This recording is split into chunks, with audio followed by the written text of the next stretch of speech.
I watched a video that you were in. I'm not for sure if it was at the Fannin County Chamber or Lumpkin County Republican Party, but I watched both of those. One of the candidate forums? Yeah, when you spoke. This is a quote that you have on your policy positions. For people looking up your website, you have policy positions. Everything. I mean, I read all of them. You have said something on every issue. You wrote your policy position on every one. You put a position out for those. But you said conservative does not mean Republican. That was your quote. And then when you were asked to identify yourself where you were, you said fiscally conservative. And then you paused. Your mannerism had a little bit of a pause when you said socially flexible. You remember that? You had a little bit of a pause. Am I wrong? No. Okay, because I don't want to. And I think, remembering that moment, it was recognizing where I am.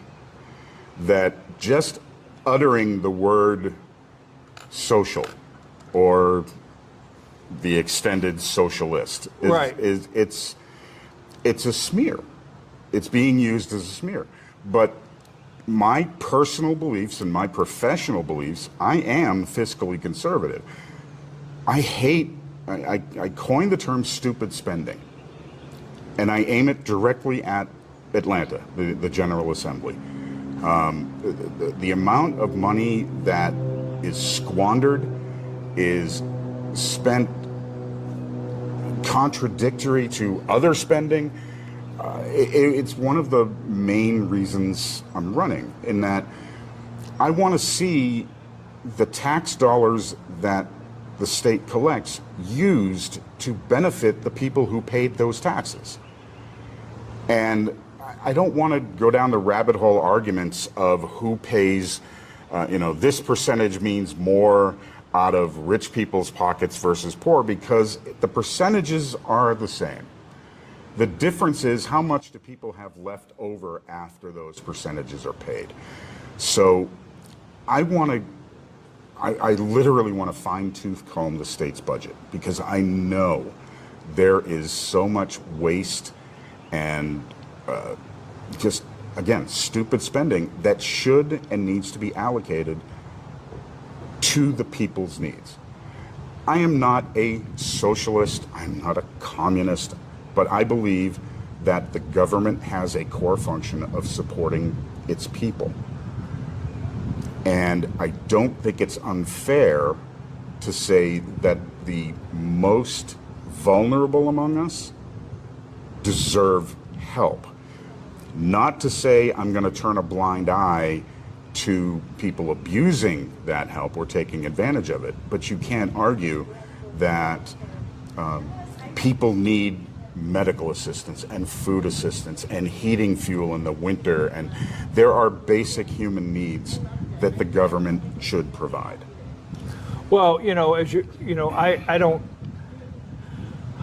I try to tell people all the time, not everybody came into the world dealt the same hand. Absolutely. And that's the reality. And I don't like to hear that, not everybody came into the world dealt the same hand. What is socially flexible mean to you?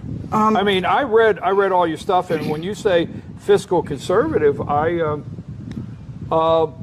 watch your videos and I read this. I'm thinking, I think in general, if I'm reading your stuff and meeting you for the first time, I'd take away your fiscal conservative. I would, but you are running on the Democrat ticket. I know that. Now I'm not. What then? You have to get into what does socially flexible mean. One of the things in talking to people, whether it's online, in meetings, face to face, because of where we are and because of the 80-20 percentile, I have to distinguish myself from the stereotype of the DC Democrat.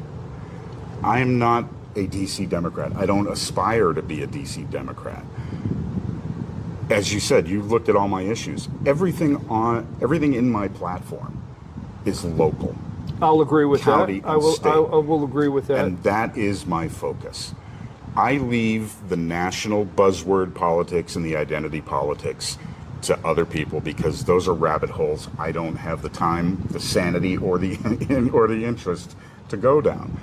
So socially flexible means that it's one thing to have defined policy, but the implementation of those policies has to be flexible enough to accommodate changes in the populace and changes in the economic conditions of the population, both good and bad. So policy as an object, as a framework, can't be ironclad. It can't be unresilient. It's got to respond to the needs on a changing basis. And that's what I mean by socially flexible, in that we can't be so tied up in, pick a policy, pick an issue. We can't be so tied up in absolutes one way or the other that we miss the mark of what that policy is supposed to accomplish.